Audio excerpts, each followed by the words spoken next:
Hola, muy buenos días, amigas y amigos. Los saludo con mucho gusto y quiero compartirles información muy importante. A partir de enero y febrero se vencen alrededor de 4,000 tarjetas del programa Pensión para el Adulto Mayor. Quiero pedirles a todos mis amigos que cuentan con este programa que revisen su tarjeta. Si tienen el vencimiento de enero y febrero, vamos a estar haciendo la reposición en dichos meses. Por lo pronto, queremos solicitarles de la manera más atenta que nos apoyen con una copia de la INE y 2 números telefónicos. Los vamos a estar recibiendo en las oficinas de Bienestar Federal. Esto es con la finalidad de actualizar los datos, ya que hace más de 3 años y medio, más de 4 años, que se entregaron estas tarjetas y algunos números de teléfono pues ya han sido cambiados. Les pedimos de la manera más atenta que nos apoyen al momento de que nos lleguen las tarjetas en enero y febrero, ya tenemos todos los documentos, todos los datos actualizados y de esta forma, y que no se regrese ninguna tarjetita o estar batallando después algunos de los beneficiarios de este programa. Muchas gracias a nuestro presidente de la República por este apoyo tan importante para nuestros adultos mayores, que sin duda sé que son de gran beneficio y les ayuda al bienestar de todas las familias de todo México. Una buena nueva para todas las personas que cobran su bienestar debido a la veda electoral que vamos a tener este año por motivo de las elecciones del 2 de junio. En febrero vamos a adelantar las pensiones. En el caso de los adultos mayores, en febrero vamos a pagar el bimestre de marzo-abril y de mayo-junio. 2 bimestres se adelanta para febrero. También lo mismo para las personas con discapacidad y lo mismo para las madres trabajadoras. Para que estén muy atentos, recuerden que este dinero hay que hacerlo rendir, hay que administrarlo bien, porque tiene que durar hasta junio. Pasando la elección, vuelve a caer el bienestar. Un abrazo desde la frontera más bella del mundo, Tijuana.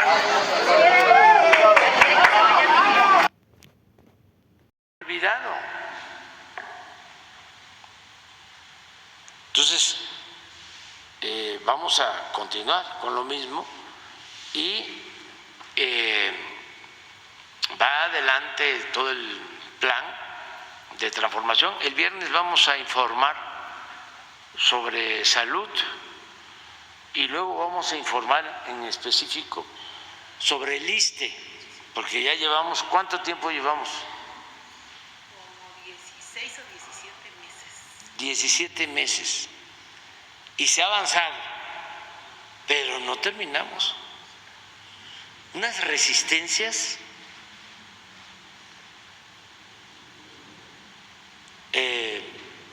porque fueron muchos años de predominio de un régimen corrupto, todo el periodo neoliberal, 36 años. Entonces, se metió hasta la médula y no solo está afuera, adentro hay cosas que todavía, y vaya que soy perseverante, pero hasta hace poco, bueno, me sigo enterando de contratos otorgados en contra del interés público, contratos leoninos. ¿Saben cuándo me enteré de que las líneas férreas, las vías del ferrocarril de carga podían ser utilizadas para trenes de pasajeros? Hace 6 meses.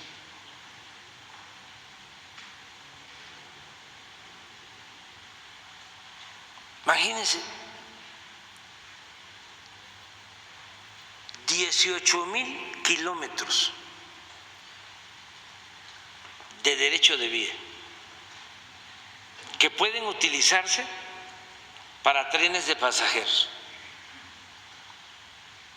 que son de la nación, son públicas, que por un error y por la prepotencia, cuando entregan las concesiones, solo entregan las concesiones para trenes de carga y se establecen las concesiones que el Estado puede utilizar las vías para trenes de pasajeros.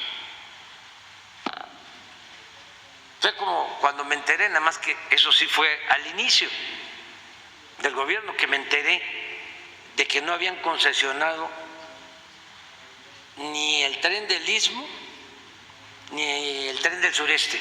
Me puse feliz, pues por eso es el Tren Maya, porque no les interesaba el Sureste ni siquiera para robar. Entonces, todas las concesiones del centro al norte.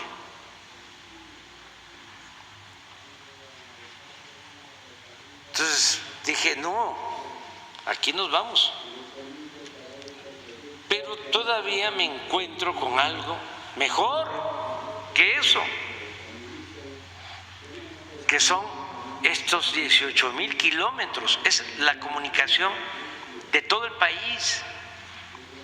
Es decir, en tren de pasajero de México a Monterrey, a Nuevo Laredo, de México a Guadalajara, a Sinaloa, Sonora, Nogales. Es toda la comunicación. 18,000 kilómetros. ¿Y qué cuesta? Nada. Arreglar un poco las vías, comprar los trenes de pasajeros, lo que hicimos en el Istmo, lo que estamos haciendo en el Istmo con la Secretaría de Marina. Las mismas vías se están mejorando y trenes de pasajeros. Pero era un secreto, un pacto de silencio. Y no se puede decir que es una expropiación, porque es completamente legal, está en la concesión, que además, cuando hay tren de pasajero, se debe dar la preferencia al tren de pasajeros.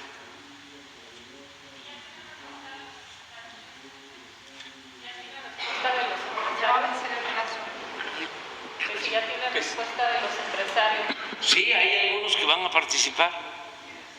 Todavía estamos en eso. Pero antes de irnos, ya vamos a dejar el proyecto. Imagínense lo que significa hacia el futuro. Primero, es inversión pública y privada.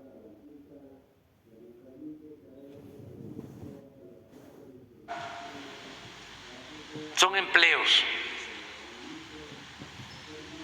mucho trabajo. Es reactivar la economía de todo el país. Es tener un transporte seguro,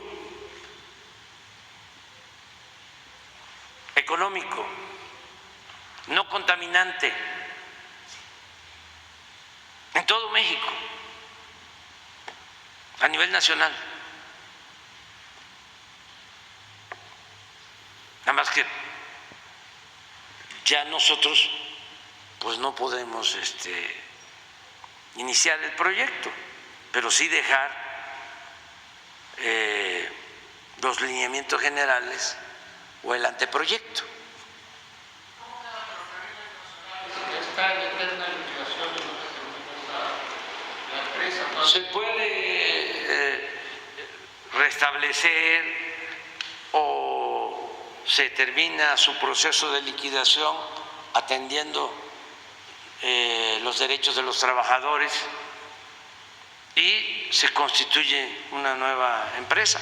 Ya existe el Tren Maya como empresa, ya existe el Transísmico como empresa pública, pero es la verdad una cosa importantísima. Pero hablando de lo que nos ha costado, porque fueron 36 años de predominio de una política. Siempre lo comparo con el porfiriato, que solo fueron 34 años, pero ¿cómo costó arrancarlo? Se pudo avanzar en lo social, en lo político, muy poco, porque la antidemocracia porfirista se mantuvo después de la revolución. Las mismas prácticas, ¿no? En lo esencial.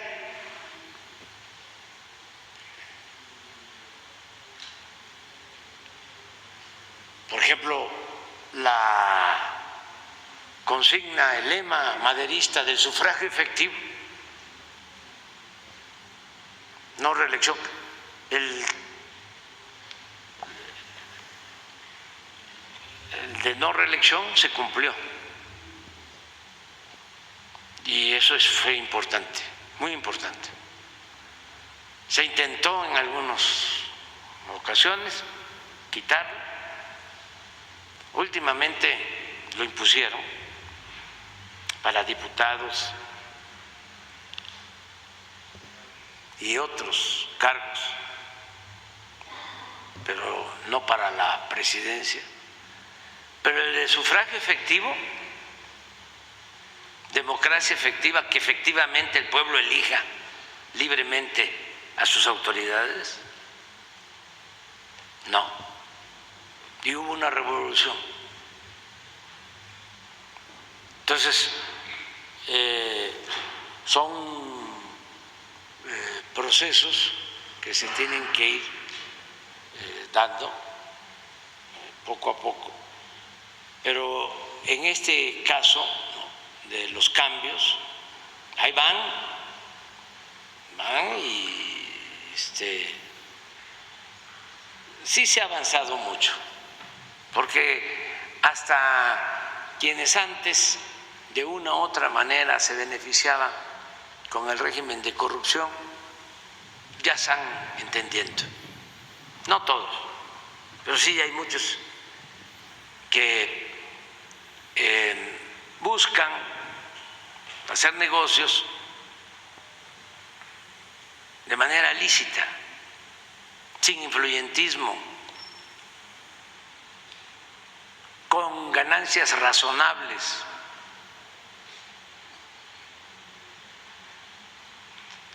Ayer hablábamos, por ejemplo, de la importancia del apoyo de las Fuerzas Armadas, no solo que el próximo 5 de febrero pues va a hacer públicas estas propuestas de iniciativas de reformas para el Congreso. Si nos puede especificar bien cuántas van a ser, y bueno, aquí viene esta parte de la pregunta que incluso Grupo Cantón pues ha estado haciendo investigaciones referente a estos ministros o jueces. Pues desde que llevo cubriendo precisamente lo que es el sector de lo que es presidencia, pues nunca se había visto a un presidente que pues a cada movimiento que haga se le interpusiera ya sea una controversia o un recurso No sé si ustedes lleven una contabilidad de cuántos recursos han interpuesto en cada obra o en cada propuesta que ustedes hacen, ya sea del PAN, o sea, incluso el propio Poder Judicial. ¿A qué viene esta acotación? Precisamente, como usted lo acaba de mencionar, va a ser ahorita un tema lo que es pensiones, va a ser la reforma del Poder Judicial, va a ser otra vez la reforma en lo que es materia electoral y otras más. ¿Realmente cree que se puedan salir, lo que resta de su sexenio, o en todo caso, pues sería la próxima herencia, o en todo caso el próximo reto para lo que sería el nuevo gobierno? Eso sería, pues, sí, por mi parte. Tenemos que hacerlo, es una obligación. A ver, se los planteo de la siguiente manera. ¿Cómo limpiamos de corrupción el Poder Judicial?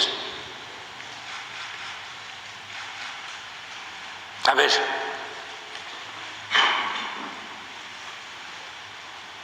lo primero es que ya no se nombren de arriba para abajo a jueces, magistrados y ministros. Que sea el pueblo el que los elija. La democracia no es la panacea, pero eso es lo mejor que existe. Es el método más recomendable. Se equivoca menos del pueblo que 1, 2, 3, 5, 10, 20, 30, 100 servidores públicos o legisladores. Además, queremos fortalecer la democracia. Entonces yo no le veo, en mi experiencia, yo quise, respetando la autonomía del Poder Judicial, que se democratizara el Poder Judicial, que se moralizara el Poder Judicial. Entonces, me aconsejaron, y yo lo vi bien, de que se procurara, como el presidente propone ternas, cuando los ministros se van jubilando, y son 11 ministros, que si se llegaba a tener 4, 5, 6, si se tenía una mayoría y eran ministros íntegros, honestos, incorruptibles,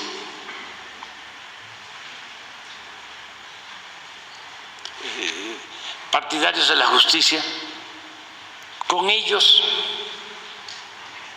desde arriba se podía ir limpiando el Poder Judicial, porque es una estructura piramidal. La Suprema Corte de Justicia, luego magistrados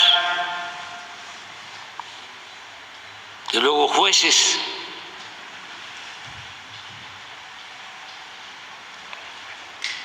Y pensamos que así se podía. No se logró, porque incluso a quienes yo propuse se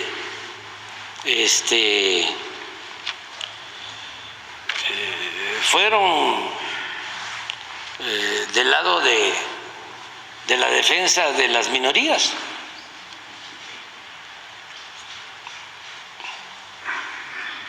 O sea, en vez de buscar darle protección y justicia al pueblo, se fueron a proteger a los de arriba, a hacer lo mismo. Entonces, ¿cómo le hacemos como mexicanos si queremos que los jueces sean íntegros, hombres o mujeres, honestos, incorruptibles, y además que tengan vocación de hacer justicia al pueblo?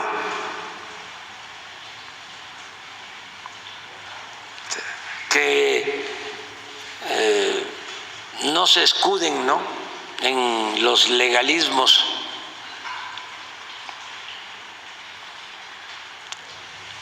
de siempre, que siempre hay interpretaciones, hay recovecos, ¿no?,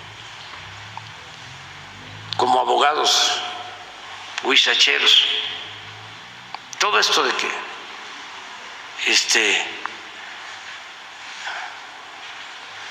se presentó tarde la denuncia, no está el nombre completo, no es la dirección, no fue la hora.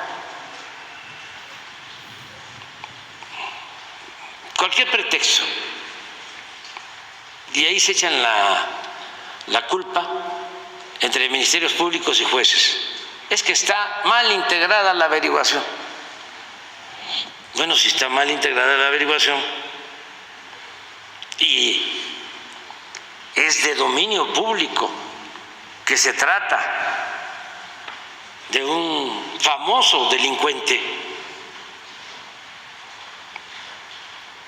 pide al Ministerio Público que se reponga el procedimiento, pero no lo dejes libre en un plazo de ¿cuánto tiempo ahora? Hasta de 2 horas. 2 horas.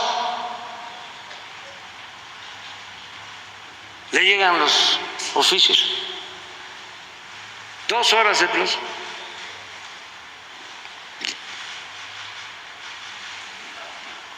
Para que no dé tiempo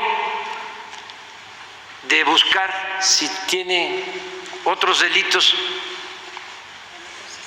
en otros estados.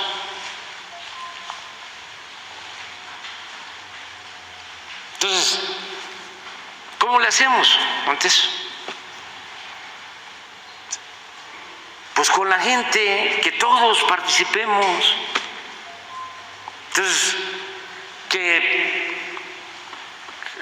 se conozca quiénes son los candidatos a jueces, desde luego cumpliendo con requisitos.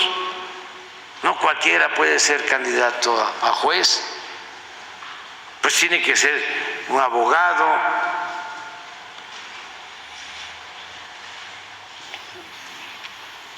y tiene que cumplir con ciertas normas. Pero a ver, que se dé a conocer quién es, dónde estudió, qué ha hecho, y ahí van a salir cosas. Están primero. Las trabajadoras incansables, las pequeñas emprendedoras, las amas de casa, las que son el sostén familiar, las mamás solteras, las que están enfermitas y tantas más que durante tantos años fueron postergadas. Estamos implementando el programa Mujeres con Bienestar, donde más de 400,000 de nuestras mujeres más vulnerables van a recibir el apoyo que se merecen. Este programa es el corazón de nuestro gobierno, porque al fin, después de tantos años, vamos a terminar con la desigualdad. Mis queridas y valientes mujeres del Estado de México, con este programa, sus legítimos derechos van a ser reivindicados. Les mando un gran saludo y les doy la bienvenida a Mujeres con Bienestar.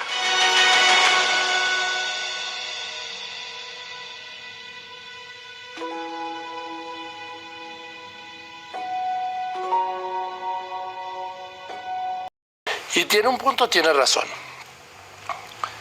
No puede ser que alguien que ha trabajado toda su vida reciba el 30% de su ingreso. Estaremos de acuerdo que es injusto, es un atraco que un trabajador, después de cotizar toda su vida, llegue el momento del retiro y le toque una tercera parte, una cuarta parte quizá de su salario. Entonces tiene razón el presidente cuando dice que va a cambiar el sistema de pensiones, que va a modificar.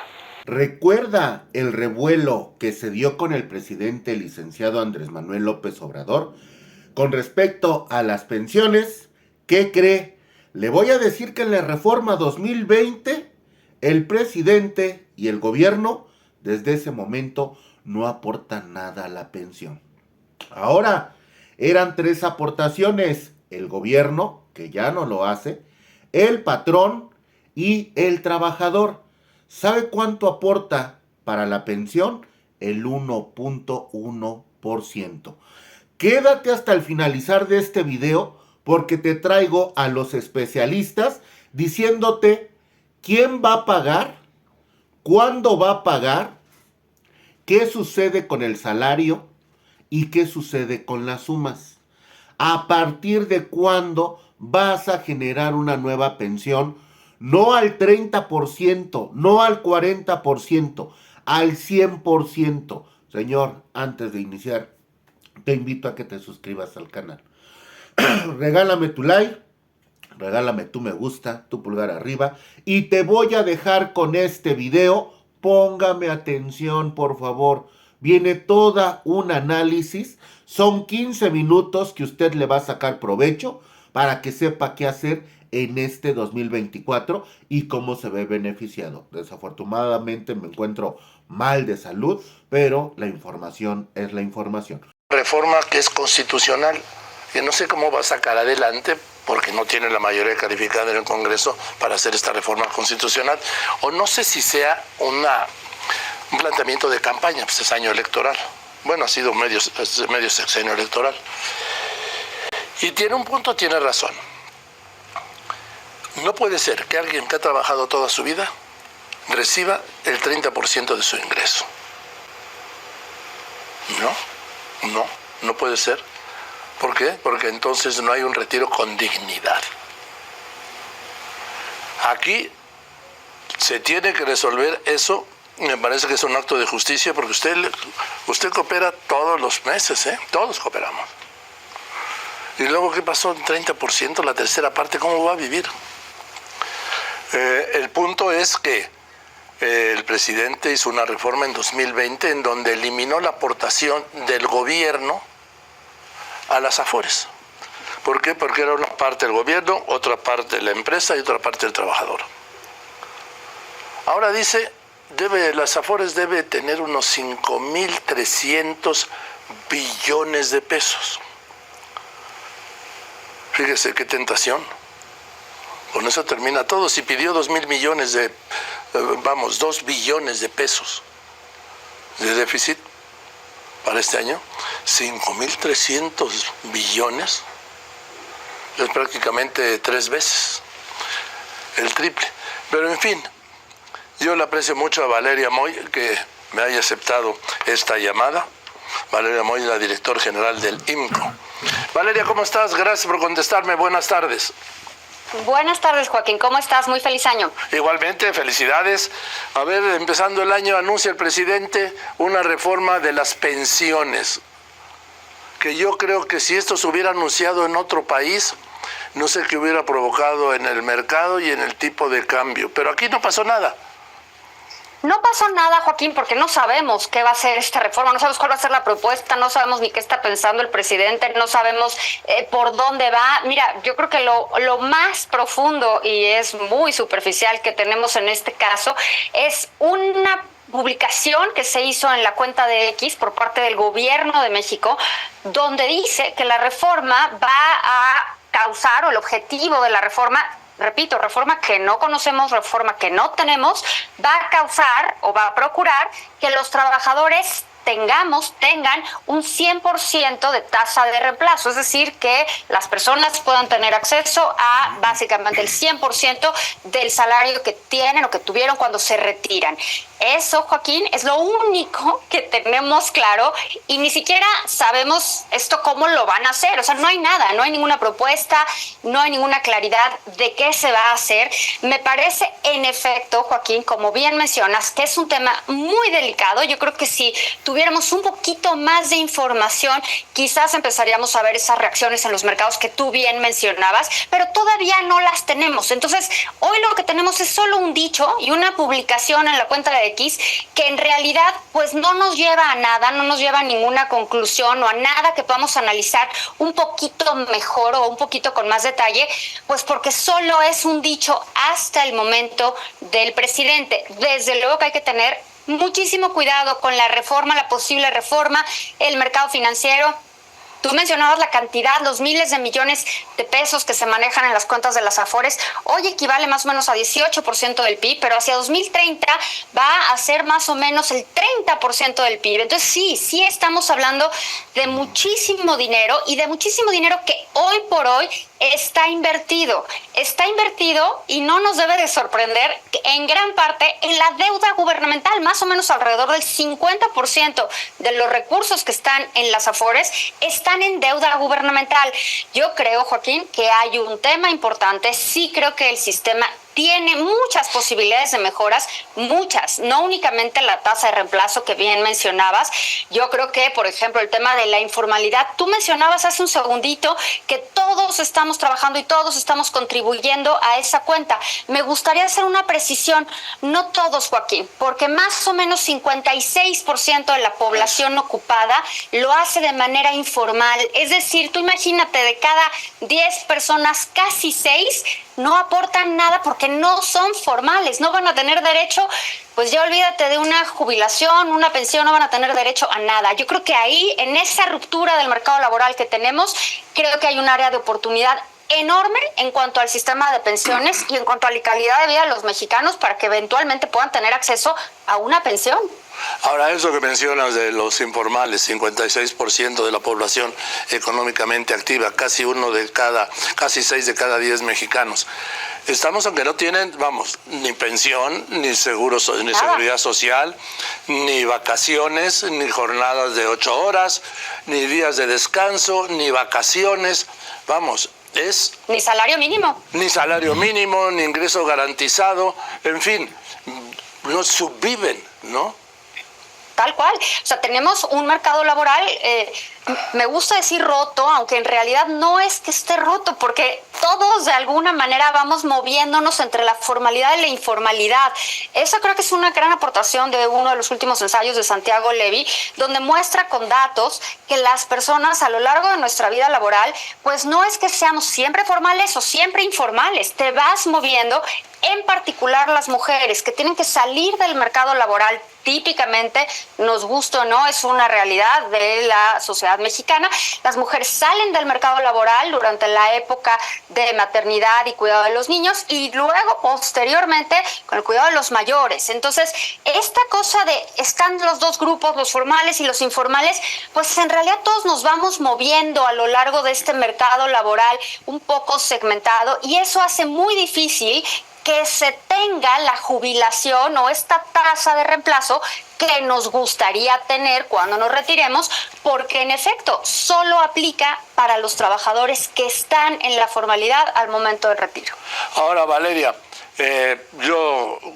estaremos de acuerdo que es injusto, es un atraco que un trabajador, después de cotizar toda su vida, llegue el momento del retiro y le toque una tercera parte, una cuarta parte quizá. de su salario. ¿Cómo No, van? y eso es muy importante decir eso. O sea, no es que estemos defendiendo la tasa de reemplazo que hay ahorita, ¿no? Este 30% que mencionabas, por supuesto que no. Pero eso significa, Joaquín, que si vamos a hacerle cambios al sistema, los tenemos que hacer de forma responsable. Te digo, en esta publicación que está en la cuenta de X del gobierno, así es, en la cuenta de gobierno MX, que dice que con la reforma, que todavía no existe, se va a llegar al 100% de tasa de reemplazo. Mi pregunta es, ¿y quién lo va a pagar? ¿Quién lo va a poner? ¿Quién va a poner estos recursos para que los trabajadores, al final de su vida laboral, tengan esa tasa de reemplazo? Hoy por hoy, en la reforma que se aprobó en el 2020, que empezó a funcionar en el 2020, se fue estableciendo que los patrones iban a ir contribuyendo cada vez más a esta cuota en la que vamos contribuyendo para la CONSAR, para las AFORES de cada uno. En ese sentido, se va a ir subiendo la aportación de los trabajadores hasta llegar al 15%, combinando la aportación del trabajador y la aportación del patrón, que es mucho más grande la del patrón. Y con este 15%, imaginemos en el 2030 que ya tengamos este 15%. Con este 15% que cada trabajador va a ir acumulando en su cuenta de retiro, esa tasa de reemplazo ya no va a ser 30%, va a ser del 70%. Esta tasa de reemplazo a la que bien hace referencia el 30% es para la generación en transición, para los que simplemente empiezan ya a jubilarse y estamos viendo que se quedaron un poco a medio sistema porque cambiaron las leyes, entonces se quedaron un poco a medio sistema y sí están teniendo pues una tasa de reemplazo muy baja. Eso va a ir cambiando con el tiempo. Yo no estoy en desacuerdo que se le hagan modificaciones al sistema actual. A mí me parece que el sistema actual necesita ciertos cambios. El chiste, Joaquín, es que esos cambios, en primer lugar, sí logren las aportaciones que queremos, que quede muy claro quién va a hacer esta aportación, porque, repito, 2020 ya se hizo un cambio donde los patrones van a aportar más. Yo no sé si le van a cargar la mano más a los patrones, no sé si le van a pedir a los trabajadores que incrementen su participación, que hoy es bastante baja, es de 1.125% del salario base de cotización, o el gobierno va a entrar a meter mano ahí. Y ahí, Joaquín, si eso es lo que va a hacer, pues ¿de dónde van a salir los recursos? Porque definitivamente en lo que se presentó, en los criterios de política económica, en el paquete económico que se presentó aplicable, pues simplemente no hay recursos para que esto suceda, ¿no? Entonces, y con este déficit vamos a rebasar 5% del déficit este año. Simplemente Hacienda no lo tenía contemplado. Entonces no sé de dónde va a salir la diferencia para poder llegar a esa tasa de reemplazo que menciona la cuenta de X del Gobierno de México. A ver, antes de continuar, en esta reforma del 20 del presidente López Obrador, también el Estado mexicano dejó de aportar para las AFORES, ¿es correcto? Sí, y se cambió un poco la forma, o sea, porque la aportación de las AFORES se va a diferentes cuentas, a la subcuenta de cesantía, a la subcuenta de vivienda, o sea, se va acomodando de diferente manera. Y algo que se hizo en esta reforma, que también es importante, fueron ajustando las aportaciones en función del salario para beneficiar más a los trabajadores de más bajos ingresos. Todo eso está relacionado con las unidades de medida, con las famosas UMAS. Entonces, hubo cambios, ya no es tan claro, antes se sabía exactamente la aportación del patrón, la aportación del trabajador y la aportación del gobierno. Ahora depende de en qué rango de salarios estés, de a cuántas UMAS sea equivalente tu salario.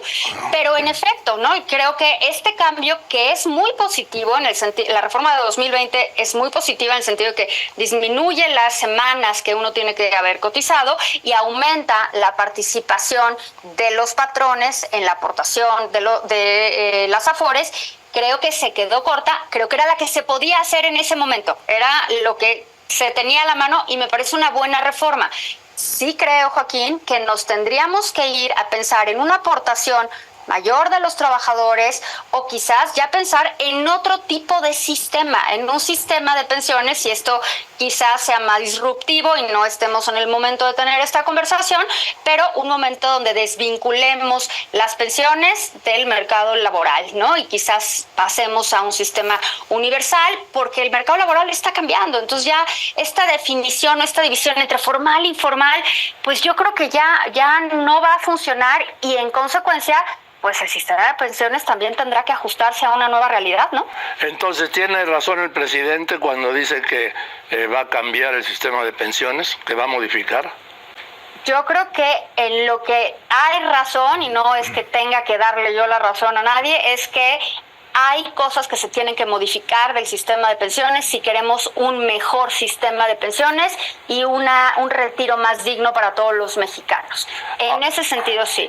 La reforma que se haga, pues el diablo está en los detalles. Entonces dependerá de lo que se presente, dependerá si es responsable fiscalmente, dependerá la claridad de dónde van a salir estos recursos, dependerá de la responsabilidad que se le da al trabajador o al patrón. O sea, necesitamos ver cómo funciona esto, y de nuevo necesitamos ver qué va a pasar con más del 55% de las personas que no tienen derecho a ninguna pensión por estar en este esquema de alguna manera de informalidad, donde no tienen registro ante el Instituto Mexicano del Seguro Social y pues por lo tanto no tienen acceso a nada, ¿no? Entonces, Valeria Moy, si de verdad el presidente quiere, y yo insisto que tiene un punto, que los trabajadores nos retiremos con el 100% del salario, alguien tiene que poner ese dinero. Pues sí, alguien tiene que poner esos recursos, y también creo que algo importante que luego no nos gusta hablar es los trabajadores tenemos que hacernos un poquito más responsables de nuestra pensión y de nuestro retiro, porque si solo aportamos el 1.1% de nuestro salario base, creo que nos vamos a quedar corto. Yo creo que hay esquemas que se pueden ir haciendo. Quizás tendríamos que pensar en modelos que se han aplicado en otros países donde sale de otra fuente, ¿no? De cierto tipo de impuestos. O sea, tenemos que pensar un poquito fuera del sistema, y creo que el sistema sí necesita mejoras, sí necesita adecuaciones, pero necesitamos, Joaquín, incorporar a esa población que hoy por hoy no tiene acceso a ninguna pensión al sistema de pensiones y al sistema de jubilaciones, simplemente, Joaquín, para que tengan una vida más digna al retiro, para que se puedan retirar, porque si no, simplemente pues no te puedes retirar, porque si no tu ingreso va a cero. Dos cosas. Primero, ¿ves este anuncio en el proceso incrustado en el año electoral? Sí lo veo, me encantaría decirte que no, me extraña que no haya llegado antes, ¿no? Segundo, en caso de el gobierno no va a aportar un solo peso porque no está previsto en el presupuesto de este año. Ahí tenemos un tema, porque entonces, de verdad, Joaquín, la pregunta se mantiene, ¿de dónde van a salir los recursos? Entonces, si el gobierno no va a aportar un solo peso, es más, te cambio la pregunta, si el gobierno va a aportar los pesos que sea, a alguien le va a dejar de dar, ¿no? O algún tipo de deuda, en algún tipo de deuda va a tener que incurrir. Sobre eso necesitamos claridad. Bien. Y tercero, es una reforma constitucional para la que el presidente no tiene mayoría calificada en el Congreso. Así es. Entonces se puede volver un tema político, electoral o electorero, y yo creo que ahí hay que estar muy atentos. Gracias, Valeria. Te mando un abrazo. Al contrario, Joaquín, muchas gracias a ti. Gracias un abrazo. por tu claridad.